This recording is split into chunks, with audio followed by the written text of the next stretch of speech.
জান্নাতের রাস্তাটা হচ্ছে তাকওয়া। মনে রাখবেন তো, জান্নাতের রাস্তার নাম, সেই রোডের নাম হলো তাকওয়া। তাকওয়ার রাস্তা ধরে মানুষ জান্নাতে যায়। জান্নাতের ঠিকানা বলবো। আমরা জানি যে আমরা এই দুনিয়াতে একদিন ছিলাম না, আজ আমরা আছি, আবার একদিন এমন আসবে যে আমরা দুনিয়ায় থাকবো না। যখন আল্লাহ পয়দা করেন নাই তখন ছিলাম না, এখন আল্লাহ পয়দা করেছেন, আমরা আছি। আবার একদিন এমন আসবে যে আল্লাহ আমাদেরকে দুনিয়াতে রাখবেন না। এখন মানুষের সাথে আছি, একদিন এমন আসবে নিরালায় নির্জনে আমরা চলে যাব। এখন মাটির উপরে আছি, একদিন এমন আসবে যে মাটির ভিতরে আমরা চলে যাব। আর এটা আপনারা জানেন যে মানুষ একবার পয়দা যখন হয়ে যায়, সে মানুষ কোনদিন শেষ হবে না। জায়গা পরিবর্তন হবে, স্থান পরিবর্তন হবে, কিন্তু মানুষ শেষ হয় না। মায়ের পেটে কিছুদিন ছিলাম, সেই স্থান, সে জায়গা পরিবর্তন করে আল্লাহ দুনিয়ার পেটে আমাদেরকে এনেছেন। এখান থেকে আবার আল্লাহ তাআলা আমাদেরকে কবরের পেটে নিয়ে যাবেন। সেখান থেকে উদ্ধার করে আল্লাহ তাআলা আখিরাতে আনবেন। সেখানে হিসাব কিতাবের পর কেউ জান্নাতে যাবে, কেউ জাহান্নামে যাবে, মানুষ শেষ হবে না। মৃত্যুর পর মানুষ জান্নাতে যেতে চায়, জাহান্নামে যেতে চায় না। না কি বলেন আপনারা? কি বলেন? জান্নাতে যেতে চান না জাহান্নামে? জান্নাতে যেতে চান। যারা অমুসলিম তাদেরকেও যদি জিজ্ঞাসা করে তুমি স্বর্গে যাবে না নরকে, সবাই বলবে আমি স্বর্গে যেতে চাই, নরকে যাব না। মুসলিমকে যদি জিজ্ঞাসা করেন তো সেও বলে আমি জান্নাতে যাব, জাহান্নামে যাব না। অমুসলিমকে জিজ্ঞাসা করেন তো সেও বলে আমি স্বর্গে যাব, নরকে যাব না। কিন্তু এখন প্রশ্ন হলো, যেটা আমাদের উদ্দেশ্য, যেখানে আমরা যেতে চাই, সেই জান্নাতে যাওয়ার রাস্তাটা কি? কথা বুঝছেন তো? বুঝেন নাই? প্রশ্ন করলাম যেখানে আমরা যেতে চাই যে জান্নাতে, সেই জান্নাতে যাওয়ার রাস্তাটা কি? আমরা যখন সবাই জান্নাতে যেতে চাই তো জান্নাতের রাস্তা বলতে হবে। কিন্তু সেই জান্নাতের রাস্তাটা কি জানেন? জান্নাতের রাস্তাটা হচ্ছে তাকওয়া। মনে রাখবেন তো, জান্নাতের রাস্তার নাম, সেই রোডের নাম হলো তাকওয়া। তাকওয়ার রাস্তা ধরে মানুষ জান্নাতে যায়। এবার বলবেন তাকওয়াটা কি? খুব ঠান্ডা মেজায় বুঝিয়ে আমি কথা বলছি আপনাদেরকে। তাকওয়া কারে কয়? তাকওয়ার অর্থ হলো আল্লাহর ভয়ে পাপ ছেড়ে দেওয়া। আল্লাহর ভয়ের পাপ ছেড়ে দেওয়ার নাম, গুনাহ ছেড়ে দেওয়ার নাম হলো তাকওয়া। আর গুনাহ দু ধরনের, দু প্রকার। যে কাম আল্লাহ করতে বলেছেন সে কাম যদি আমি না করি তো এটা একটা পাপ। আর যে কাম আল্লাহ তাআলা ছাড়তে বলেছেন সে জিনিস যদি আমি না ছাড়ি তো এটা একটা পাপ।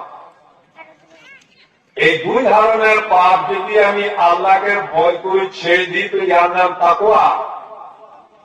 আর যে কাম করবে তাকে বলে মুত্তাকি আর পরেজগার। আর তাকওয়া যদি আপনি হাসিল করে নেন তো আপনার জন্য গ্যারান্টি আল্লাহ নিয়েছেন যে তাকে আমি জান্নাতে বসবাস করাবো, ঠিকানা দেবো। কিন্তু পাপ ছাড়তেও একটাই শর্ত, আল্লাহর ভয়ে। রাতের অন্ধকারে জিনা করার সুযোগ ছিল, কিন্তু আমি জিনা করি নাই, আমার আল্লাহ নারাজ হবে বলে রাতের অন্ধকারে চুরি করার সুযোগ ছিল, কিন্তু আমি চুরি করি নাই আমার আল্লাহ নারাজ হবে বলে। বাড়ি থেকে তুলে নিয়ে শরাব খাওয়ার মদ খাওয়ার সুযোগ ছিল, কিন্তু আমি মদ খাই নাই আমার আল্লাহ নারাজ হবে বলে। অফিসে বসে বসে কলম চালিয়ে টাকাকে 9-6 হেরফের করার সুযোগ ছিল, কিন্তু আমি করি নাই আমার আল্লাহ নারাজ হবে বলে। এর নাম তাকওয়া। আর কেউ যদি বলে যে আজ আমি মোকালাবা গেছিলাম, পুরোদিন মার্কেটে ঘুরে বেড়ালাম, কিন্তু আমি চুরি করি নাই, বলে কেন করলে না? বলে পুলিশ ছিল, মানুষ ছিল, যদি ধরা পড়ে যেতাম তাহলে তো আমার পিঠটা থাকতো না, সব শেষ হয়ে যেত, সেই কারণে আমি চুরি করি নাই। ইয়ার নাম তাকওয়া নয়। আপনি মানুষের ভয়ে নাই, পুলিশের ভয়ে আপনি চুরি ছেড়েছেন, পাপ ছেড়েছেন, ইয়ার নাম তাকওয়া নয়। তাকওয়া হলে এই যে চুরি করার সুযোগ ছিল, কোনো বাধা নাই, কোন রোকাওয়াট নাই, তার সত্ত্বেও আপনি চুরি করলেন না, তার নাম হল তাকওয়া। আল্লাহর ভয়ে করেন নাই যে কেউ দেখুক, চালালি আমার আল্লাহ দেখছে, সেই কারণে আপনি পাপ ছেড়েছেন। চুরি করেন নাই, জিনা করেন নাই, মদ খান নাই, শরাব খান নাই ইত্যাদি, তাকে তাকওয়া বলে। আর তাকওয়ার রাস্তা হল জান্নাতের রাস্তা। আল্লাহ নিজে বললেন, আম্মা মান খাফা মাকামা রাব্বিহি ওয়া নাহান নাফসা আনিল হাওয়া ফাইন্নাল জান্নাতা হিয়াল মাওয়া।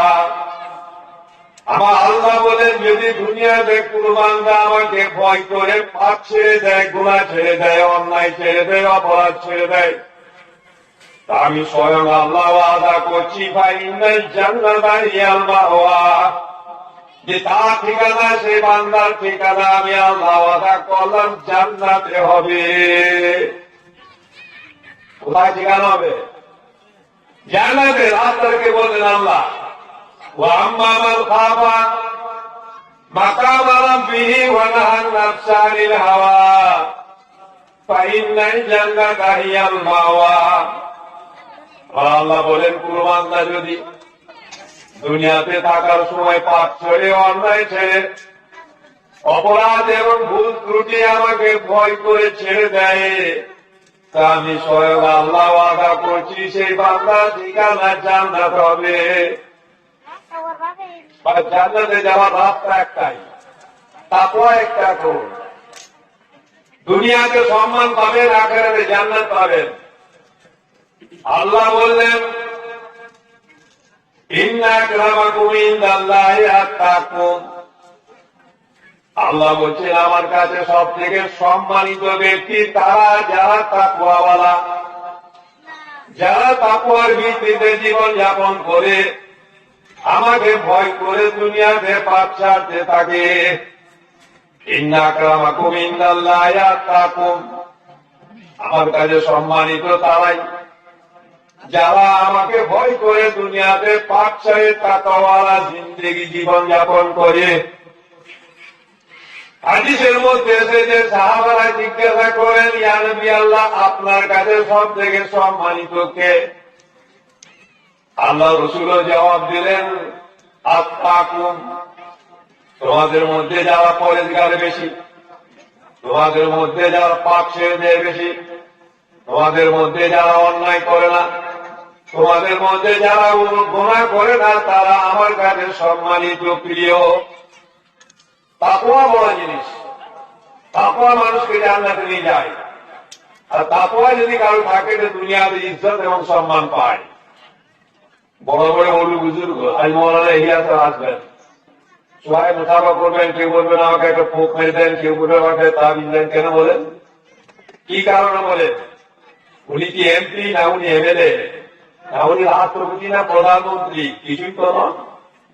সাধারণ মানুষ, আলেমের মতো একজন আলেম, মানসায় চালান, কিন্তু তাকওয়া আছে, বড়দের সাথে নিষ্পদ আছে। সেই কারণে সবাই বললে যে আমার সাথে যদি মুসাফা হয়ে যাওয়া সাথে কত ভালো হবে।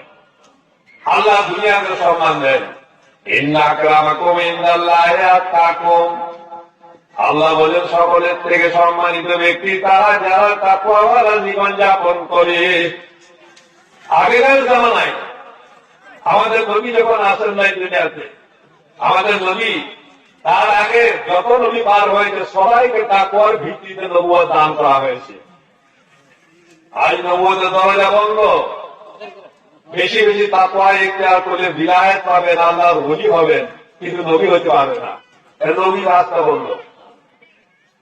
নবী আগেকার দিনে যারাই নবী হয়েছে তাদের জীবনে তাকওয়া পাবেন আপনি। আল্লাহকে ভয় দিয়ে তারা পাপ ছেড়েছে। মুসা আলাইহিস সালামের ঘটনা বলা হয়েছে কালাম পাকে। এই ভাই চুপচাপ বসো, শোনো। কালাম পাকের মধ্যে আল্লাহ তাআলা মুসা আলাইহিস সালামের ঘটনা বলেছেন। কি বললেন?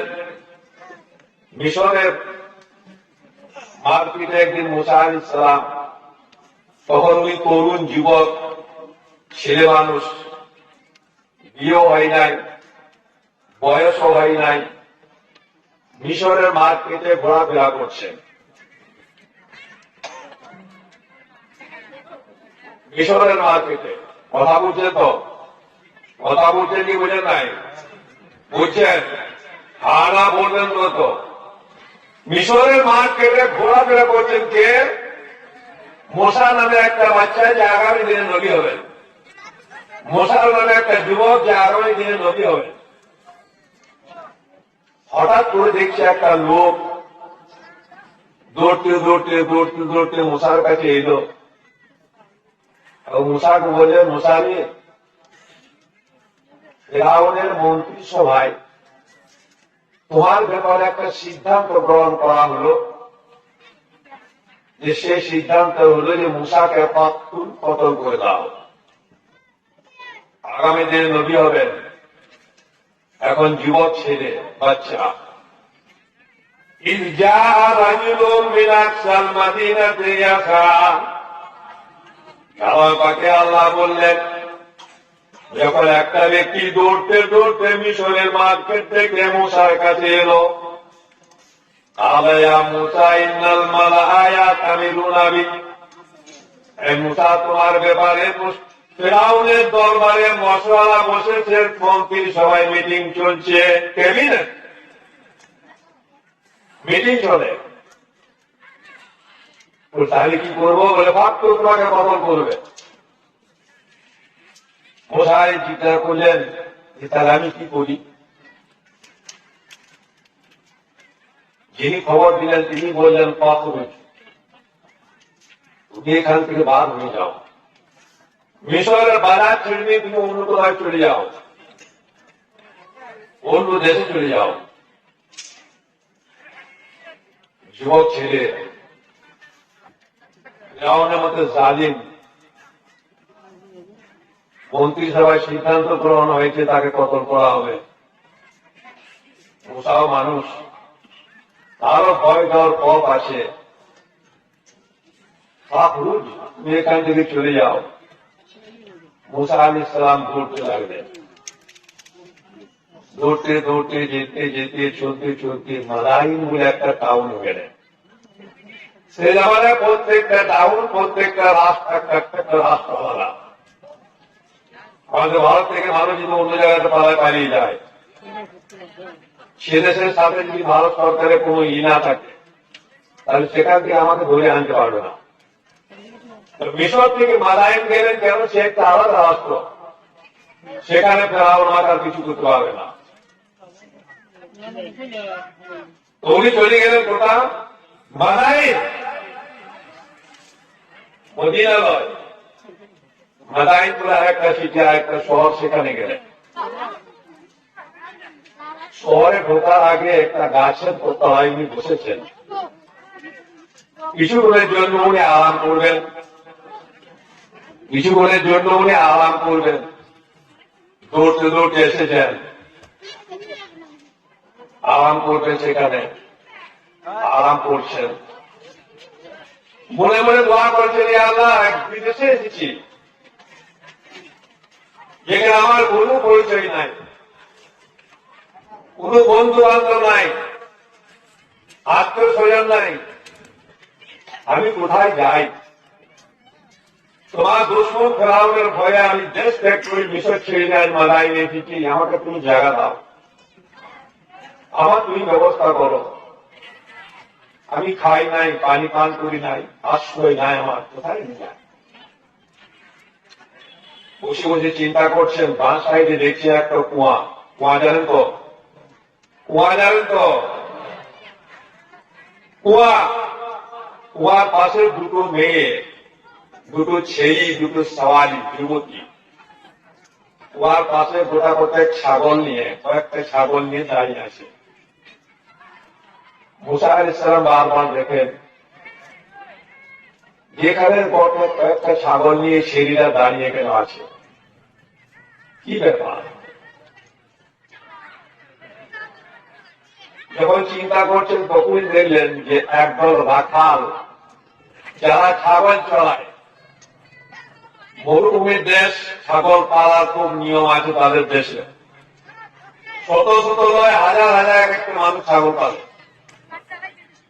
কয়েকটা রাখাল যারা ছাগল চালায়, 10-12টা রাখাল এলো ছাগল নিয়ে। সে কুয়ার চারপাশে ছাগলগুলোকে দাঁড় করায় এবং 12টা রাখাল মিলে কুয়ার মুখটা পাথর দিয়ে ঢাকা আছে, সেই পাথরটা হাতায় নেয়। পাথর সরে গেল, কুয়া থেকে মুখ ভর্তি পানি। সেখান থেকে পানি তুলে এক জায়গাতে রাখলে এবং ছাগলগুলো সব পানি খেলে। যখন পানি খাওয়া হয়ে গেল, তো রাখালরা পুনরায় কুয়াটাকে সেই পাথর দিয়ে আবার ঢেকে দিলে এবং তারা চলে গেল। মুসা আলাইহিস সালাম আরো কিছু দেখলেন যে মেয়ে দুটো এখানে খাওয়া কেন, কেন দাঁড়িয়ে আছে? অনেক টাইম পার হয়ে যাওয়ার পর মুসা আগামী দিনের নবী হলেন, তার দিক আল্লাহ সেরকম পয়দা করেছেন, রহম মেহরবানি। যে মেয়ে ছেলে দাঁড়িয়ে আছে, যাই জিজ্ঞাসা করি, শুনিয়ে দেখি কি ব্যাপার। মুসা আলাইহিস সালাম কুয়ার কাছে গিয়ে সেই যুবতী মেয়ে দুটোকে জিজ্ঞাসা করলেন, কি ব্যাপার, তোমরা এখানে কেন? মেয়ে দুটো উত্তর দিলে যে আবুনা শেখুন কবির। আবুনা শেখুন কবির, আমাদের আব্বাজান অত্যন্ত বৃদ্ধ, বুড়া মানুষ, সে বাড়ি থেকে বার হতে পারে না। আমাদের বাড়িতে কোনো চাকর নৌকর নাই, আর এই ছাগল কোটার দাঁড়াতে আমাদের সংসার চলে। এদিকে পানি খাওয়াবার জন্য আমরা নিয়ে এসেছি কুয়োতে, কিন্তু কুয়ার মুখটা ঢাকা আছে, আমরা খুলতে পারবো না, তাই অপেক্ষা করছি কোন বান্দা যদি খুলে দেয়। মুসা আলাইহিস সালাম বললেন, তাই নাকি? যে পাথরটা 12টা রাখাল মিলে হাঁটিয়েছিল, মুসা আলাইহিস সালাম একটা হাত দিলেন এই জায়গাতে, পাথরটা ধাক্কা মারলে না, পাথরটা হেঁটে গেল। এখান থেকে পানি তুলে সে মেয়ে দুটোর লগে যে ছাগল আছে, সে ছাগল করে খাওয়াইলে, আবার পাথরটা ধাক্কা মারলে পাথরটা বন্ধ হয়ে গেল, কুয়াটা বন্ধ হয়ে গেল। মেয়ে দুটো বুদ্ধিমতী, জ্ঞানী, তারা বুঝেছে এই লোকটা, এই ছেলেটার মধ্যে আঘাত শক্তি আছে। যে কাম 12টা লোকে করে, সে কামে ছেলেটা একটা হাত দিয়ে করলে আঘাত শক্তিশালী। মেয়ে দুটো ছাগল নিয়ে বাড়ি ফিরে যায়। বাড়িতে বৃদ্ধ বাবা, আবুনা শেখুন কবির, আমাদের আব্বা অত্যন্ত বৃদ্ধ বৃদ্ধ বাবা আছে, কিন্তু বাবা তিনি এক নবী। বর্তমান তিনি নবী, তিনি হলেন শোয়েব আলাইহিস সালাম। শোয়েব আলাইহিস সালামের মেয়ে দুটো ছাগল নিয়ে এসেছিল পানি পান করার জন্য। মেয়ে দুটো গেল, আব্বাকে খবর দিলে যে ছাগল নিয়ে এলাম। আব্বা জিজ্ঞাসা করছেন শোয়েব আলাইহিস সালাম, যে আজ ছাগলকে কিভাবে তোমরা পানি খাওয়াইলে? মেয়ে দুটো বলে, আব্বা একটা আজনবী মুসাফির, একটা ছেলে মানুষ, তরুণ যুবক, সে গাছতলায় বসেছিল, সে এসে আমাকে জিজ্ঞাসা করলে কি ব্যাপার, আমার সব ঘটনা বললাম। তো ছেলেটা একটা হাত দিয়ে পাথরটা সরাইলে, মুখভর্তি পানি, সেখান থেকে পানি তুলে আমাকে খাওয়াইলে, তারপর বাড়িতে গেলাম। একটা মেয়ে বললে, আব্বা না, সোহেব আলাইহিসসালাম নিজেই বললেন যে এক কাজ করো, আমাদের ছাগলকে পানি খাওয়াবার জন্য, তিনি তো নবী, নবীর একটা সামনে চোখ থাকে, একটা দিলের মধ্যে চোখ থাকে, বাসিরত আর বাসারত দুটো আলাদা আলাদা জিনিস। বাসিরত বলে নিয়ে চোখ দিয়ে দেখি, আর বাসারত বলে নিয়ে তল্প দিয়ে যেটা দেখে। সোহেব আলাইহিসসালামের কলবের মধ্যে, দিলের মধ্যে কোন বাত এসেছে, কোন কথা এসেছে, উনি মেয়েদের মধ্যে একটা মেয়েকে বলে, যাও তুমি সে মুসাফিরকে ডেকে নিয়ে এসো, যে ছাগলের পানি পান করছে। মেয়েটা যায়, তাকে বলছি ইস্তেহইয়াইন, মেয়েটা লজ্জিত অবস্থায় ঢোকে যেমন ভাবে ঢাকা উচিত ইসলামী পদ্ধতিতে, সেরকম ঢেকেছে। আজকাল মতো নয়, আজকাল তো মাথা খুলে পিঠি লাগিয়ে, আর এখান থেকে এখান পর্যন্ত খালি, এখানে খালি হাফ প্যান্ট, নাম হলো ফাতেমা আয়েশা, সবাই জানি কি অবস্থা। সেরকম নয়, আল্লাহ বলছে মেয়েটা এলো লজ্জিত অবস্থায়, লজ্জা করে নিজেকে ঢেকে ঢোকে মুসার কাছে। মুসা আলাইহিস সালামকে বললে, মেয়েটা আবিকা, মুসাফির আমার আব্বাজান আপনাকে ডাকবেন, মারছেন। মুসা ওই অপেক্ষাতেই ছিলেন, পরদেশি মুসাফির কোথায় যাব। মেয়েটা যখন বললেন আবিকা, আমার আব্বা আপনাকে ডাকলেন, মারলেন, চলুন আপনি আমার সাথে। মুসা আলী জিজ্ঞাসা করলেন যে কেন ডাকলেন, কি কারণে? মেয়েটা বললে, আজিরা মা সাফাই দাদা, আপনাকে কিছু মজদুরি দিবে, কেননা আপনি আমাদের ছাগলকে পানি পান করিয়েছেন। আজিরা মা সাফাই দাদা। মুসা আলাইহিস সালাম তো সেই অপেক্ষাতেই ছিলেন যে আমার কিছু নয়, অপরিচিত জায়গায় কোথায় যায়। মেয়েটা আগে আগে, মুসা আলাইহিস সালাম পিছনে। আগামীতে এক নবী হবেন, তিনি যাচ্ছেন, আরেক নবী বাণী, তিনি বর্তমানে নবী সোহেব আলাইহিস সালামের বাণী, কেউ কাউকে চেনে না। মুসা আলাইহিস সালাম মনে মনে দোয়া করছেন, ইয়া আল্লাহ, পরদেশে আছি, বিদেশে আছি, কোন আত্মীয় নাই, কোন বন্ধু নাই, আহবাব নাই, রিশতেদার নাই, কাবিলা নাই, খানদান নাই, অপরিচিত জায়গায় এসেছে, তুমি আমাকে আশ্রয় দান করো। আল্লাহ মুসার দোয়া কবুল করেছে, এবং ভবিষ্যতের নবীকে বর্তমান নবীর বাড়িতে পৌঁছে দেওয়ার ব্যবস্থা হয়েছে। আগামী দিনের নবী মুসা তরুণ যুবক, তিনি যাচ্ছেন, সোহেব আলাইহিস সালাম নিয়ে আগে আছে, মুসা পিছনে আছেন, হাওয়া চলছে। মুসা আলাইহিস সালাম দেখছেন মেয়েটার ওড়নাটা হাতের এই জায়গা থেকে খুলে যায়, বারবার সরে যায় হাতটা, আবার ঢাকে, আবার খুলে যায়।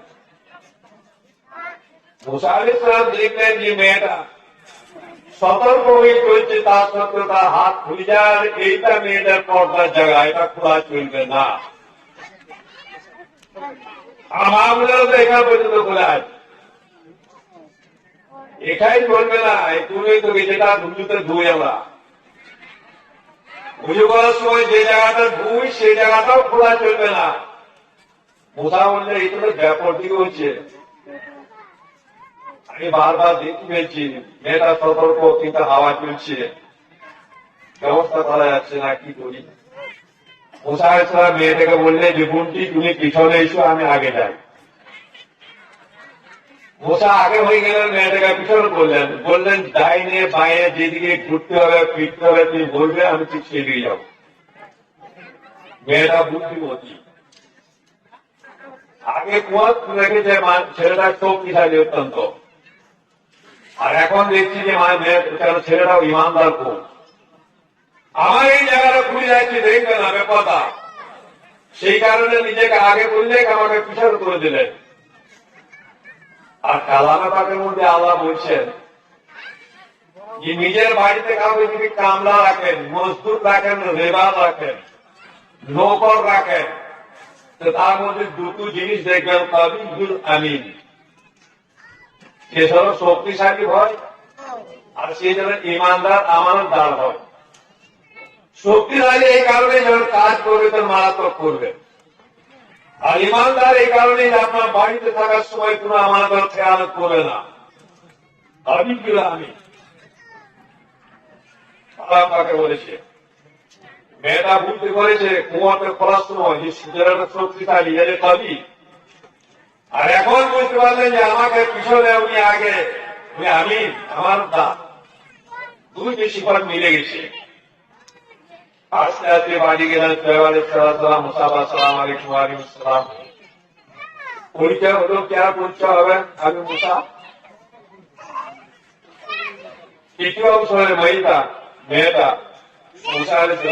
মেয়েটা কানে কানে আপাকে বলছি যে আপা, আমাদের বাড়িতে কোনো নৌকর চাকর নাই, এই ছেলেটাকে আমাদের বাড়িতে নৌকর রেখিলেন কেননা ইয়ে কবিল আমিন, এর মধ্যে শক্তিও আঘাত আছে আর আমানতদারও খুব। আর কারা তাকে আল্লাহ দুটোই কথা বলেছেন, তো এটা দেখে যাও।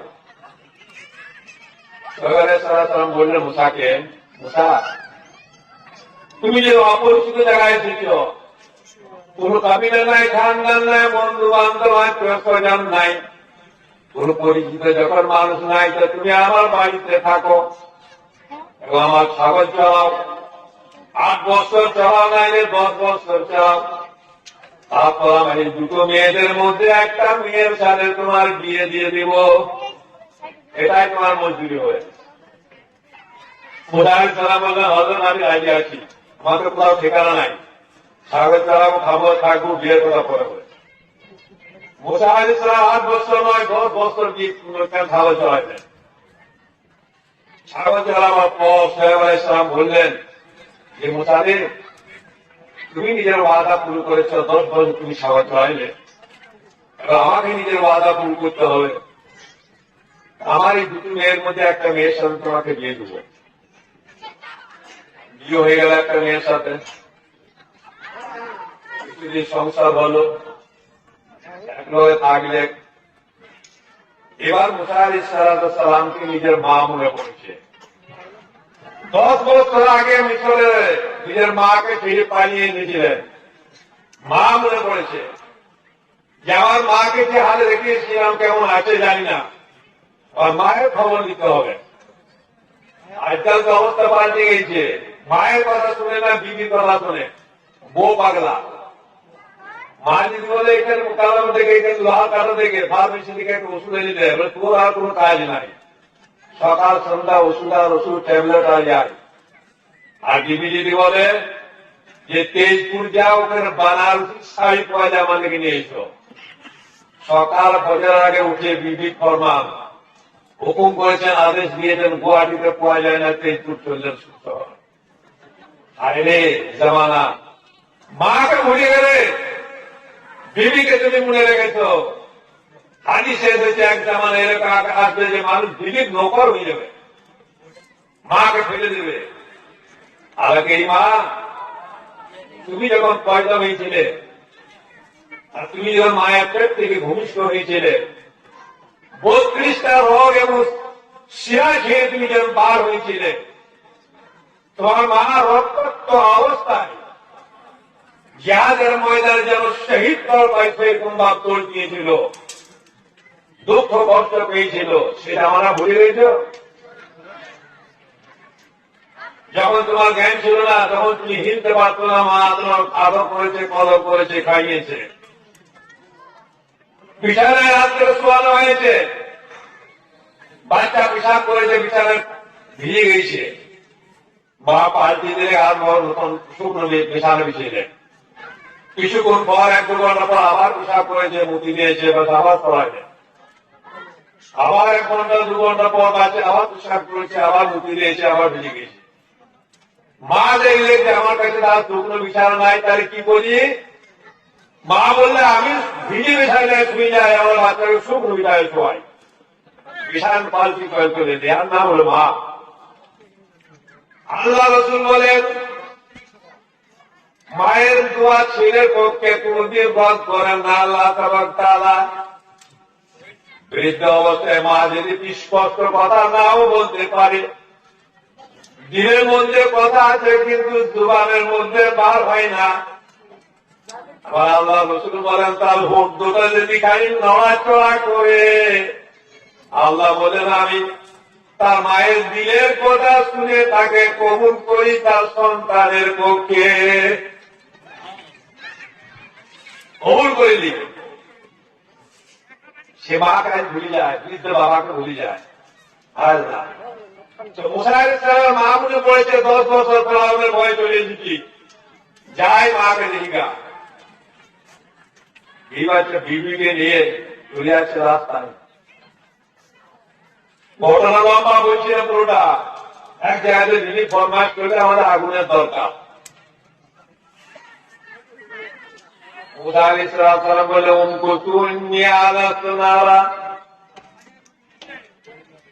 উপর দিকে তাকিয়ে দেখলেন যে পুরো পাহাড়ের আশপাশে একটা আগুন জ্বলছে। মুসা আলাইহিস সালাম বলে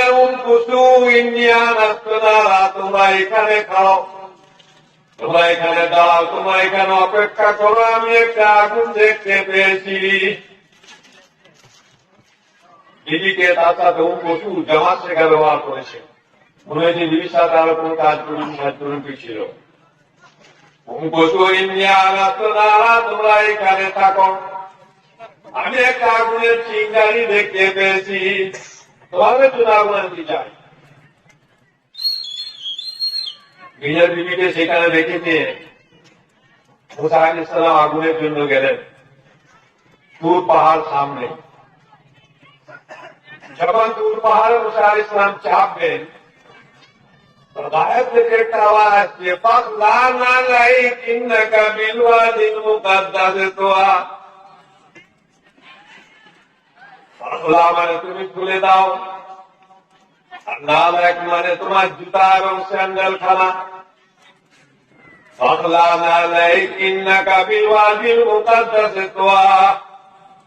মুসারে তুমি জুতা তোলার এবং স্যান্ডেল খানা এখানে খুলে দাও, এই জন্য যে তুমি একটা পবিত্র পাহাড়ের মধ্যে চড়তে চলেছ। আবার আসি ঘাট থেকে,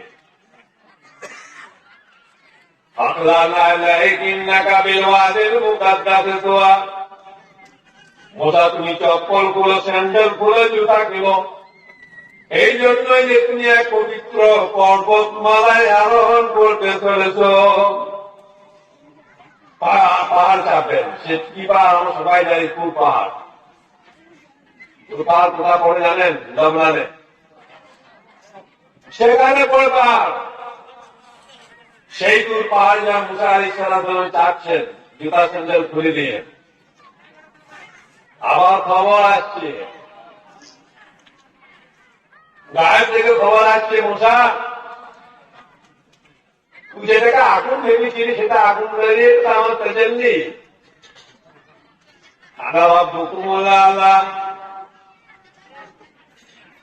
আমি তোর রব, আমার তেজেনলি, আমার নূর দর্শন করেছিলি, সেটা আগুন নয়।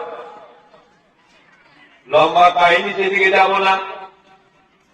আল্লাহ বলে মুসা তোকে এখানে দেখেছি এই জন্যই যে আমি তোকে আমার খলিফা এবং নবুয়ত দান করলাম, নবুয়ত দান করলাম। মুসাকে নবী করানো হলো। এবার প্রশ্ন হবে, ফেরাউন তো ছিল মুসরা রাজা, যে আমার থেকে বড় আর কেউ নাই, তাকে তো নবী বললেন না আল্লাহ। নমরুদ ছিল, তাকে তো করলেন না আল্লাহ। আরো কত শেখ সহকার ছিল, কিন্তু কাউকে নবুয়ত দান করেন নাই। নবুয়ত দান করলেন কাকে? একটা ছাগলের বাগান এবং ছাগলের রাখাল মুসাকে। কেন করলেন? নবুয়তের মতো পৃথিবীতে সব থেকে উচ্চ পদ, সে তবুও ফেরাউন পেলে না, নমরুদ পেলে না, হামান পেলে না, আর কারুন পেলে না, কেউ পেলে না। একটা ছাগলের রাখা 10 বছর খাবার চালিয়েছে, তাকে নমরুদ দান করলেন কেন? বলছি এই কারণে যে মুসার মধ্যে যে তাকওয়া ছিল, সে জামানায় ফেরাউন, কারুন, হামান, নমরুদ কারুর মধ্যে সে তাকওয়া ছিল না। আর তাকওয়া বলে কাকে? যে আল্লাহর ভয়ে পাপ ছেড়ে দেওয়া। এবার প্রশ্ন হবে যে মুসা আলাইহিস সালামের তাকওয়াতে কি দাঁড়ায়? যে তাকওয়া বলে আজ নবুয়ত পেলেন, তাকওয়া শুনুন। আর মুসাকে যেখানে জিজ্ঞাসা করা হলো সুলাইমান আলাইহিস সালাম, যে বেটা 10 বছর আছে বাড়িতে, আমার 2 যুবতী মেয়েও আছে, এটার মধ্যে চয়েস কার? মুসা বললেন, ওগো নবী, ওগো আমার শ্বশুর মশাই, আমি আল্লাহ কসম করে বলছি 10 বছরের মধ্যে আপনারা 2 মেয়ের মধ্যে কারো কোনদিন কোন নজরে দৃষ্টি ভরে নজর ভরে দেখি নাই। 10 বছর একটা বাড়িতে আছে, 2 যুবতী মেয়ে, একটা যুবক ছেলে, কোনদিন আমি দৃষ্টি ভরে নজর ভরে দেখি নাই তাদেরকে। আল্লাহ বলে, মুসা এরই নাম তাকওয়া রে। কে মানা করেছিল তোর মুসাকে যে তুই দেখিস না মানা? এটা আগামী দিনে আল্লাহ নবী করলেন, নবী করবেন আগামী দিনে। মুসা জানে যে পর মেয়েকে দেখতে নাই, আল্লাহর ভয়ে গেলে কোনো বাধা নাই, কিন্তু আল্লাহর ভয়ে তিনি পাপ ছেড়েছেন, 10টা বছর পরীক্ষা দিয়েছেন। আল্লাহ বললেন, মুসা তোর তাকওয়ার ইন্তিহাই এবং শেষ সীমানায় পৌঁছেছিস। এরকম জায়গায় মানুষ যখন পৌঁছে যায়, আমি তাকে নবুয়ত দান করি। এবং তার জন্য তোর পাহাড় লিখেছিলাম যা নবুয়ত। ছাগলের রাখা, ছাগলের বাগান, 10 বছর ছাগলের চড়িয়ে নবুয়ত লাভ করলে ফেরাউন পায় না, কারুন পায় না, হামান পায় না। কেন? নবুয়তের সম্পর্ক টাকা পয়সার সাথে নাই, নবুয়তের সম্পর্ক তাকওয়ার সাথে। আমি বলছিলাম তাকওয়া এমন একটা জিনিস যে মানুষকে জান্নাতের ঠিকানা মানে তার। তাকওয়া এমন জিনিস মানুষকে সম্মান দেয় দুনিয়াতে। তাকওয়া এমন জিনিস মানুষকে শান্তি দেবে কবরের মধ্যে, হাসরের মধ্যে, পুরস্কারের মধ্যে। তাকওয়া বলে, আর তাকওয়া বলে আল্লাহ ভয়ে পাপ ছেড়ে দেওয়ার নাম হলো তাকওয়া। সেই তাকওয়া যদি কেউ অবলম্বন করতে পারেন, তো জান্নাতে আপনার জন্য জায়গা খুঁজতে হবে না। ফেরেশতা এলান করবে, এই ফালা চলে এসো, বাবুর রাইয়ানা দাখিল হয়ে যাও, বুঝা রেখেছিলেন। বাবু সালাতে দাখিল হয়ে যাও, নামাজ পড়েছিল তুমি, যাকাত দিয়েছিল তুমি, সদকা করেছিল তুমি। জান্নাতের ফেরেশতা তাকে নিজে নিজে ডাকবে। আমি বললাম, মানুষ মরে যাওয়ার পর জান্নাতে যেতে চায়, জাহান্নামে যেতে চায় না। জান্নাতের ঠিকানা কোন রোড ধরে যাবেন, সে রোডের নাম হলে তাকওয়া। আর তাকওয়া বলে আল্লাহর ভয়ে পাপ ছেড়ে দেন। বেলায় নির্জনে পাপ করার সুযোগ পেয়েছেন, কিন্তু আমার আল্লাহ আছে, সে আল্লাহকে ভয় পেয়ে যদি কুরবানরা পাপ ছেড়ে দেয়, তার থেকে বড় মুত্তাকি পরহেজগার আর কেউ হবে না। আর তাকওয়া আর মুত্তাকি সিফাত যখন আপনার মধ্যে আসবে, তো জান্নাত যাওয়া কেবলমাত্র সময়ের অপেক্ষা, কেউ আপনাকে রুখতে পারবে না। কথা বুঝলেন কিনা? কথা বুঝেছেন? পাপ ছাড়বেন, পাপ ছাড়বেন, পাপ করাবেন, দুধারণেন। যে কাম আল্লাহ করতে বললেন সে কাম না করা, সেটা হলো পাপ। নামাজ পড়তে বললেন, রোজা রাখতে বললেন, হজ করতে বললেন, যাকাত ফিতরাত, যে না করে পাপ হলো। আর যে কাম ছাড়তে বলেছেন, চুরি করো না, ডাকাতি করো না, জিনা করো না, মদ খেও না, শরাব করো না, গীবত করো না, এটা যদি না ছেড়ে মনটা করতে থাকেন, এটাও পাপ। এই 2 ধরনের পাপ যদি আল্লাহকে ভয় করে আপনি ছেড়ে দেন, তা আপনি মুত্তাকির সার্টিফিকেট পেয়ে যাবেন।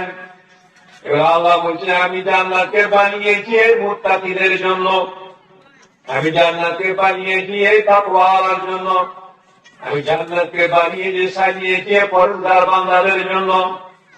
আমি বলেছিলাম, আম্মা মা খাফা মাকামা রাব্বিহি ওয়া নাহা নাফসা আনিল হাওয়া ফাইন্নাল জান্নাতা হিয়াল মাওয়া। আল্লাহ বলেন, কোন বান্দা যদি দুনিয়াতে আমাকে ভয় করে পাপ ছাড়ে, অন্যায় ছাড়ে, অপরাধ ছাড়ে, ভুল ত্রুটি ছেড়ে দেয়। তা আমি স্বয়ং আল্লাহ বলছি, ফাইনাল জান্নাতা ইয়াল মাওয়া, সে বান্দার ঠিকানা তার জান্নাত হবে। রাজি আছেন তো? রাজি আছেন? হাত তুলেন সব। আল্লাহ আপনার হাত তোলাকে কবুল করিল। ইয়া আল্লাহ একে মুত্তাকি পরেজগার বানাও। ইয়া আল্লাহ দিনদার সৎপথে তুমি চালিয়ে দাও। জান্নাত প্রত্যেকটি ব্যক্তির জন্য তুমি ওয়াজিব করে দাও। ইয়া আল্লাহ কিয়ামতের যখন তুমি ডাক দিবে মানুষকে জান্নাতের পথে, আমাদেরকেও সেই রাস্তায় তুমি দান করে দিও। যখন আবু বকর উমরকে ডাকবে, সেই ডাকের সাথে সাথে যেন আমরা যেতে পারি, তারপর তুমি দান করে দেবো। হ্যাঁ, পাক পরওয়ারদিগার তুমি সব করে দাও। জাহান্নামে দাও তো তোমার কোন লাভ নাই, জান্নাতে দাও তো তোমার কোন ক্ষতি নাই। তুমি এ বান্দাদেরকে জান্নাতের ফয়সালা করে দাও। আর কবরস্থানে এসেছি জলসা করতে, আপনারা বসেছেন, এই কবরে যিনার শুয়ে আছেন, আগামী দিনে আপনাদের মধ্যেও কেউ কেউ শুবে, মৃত্যুর পর আল্লাহ সকলের জন্য জান্নাতে যেন ফয়সালা করলেন।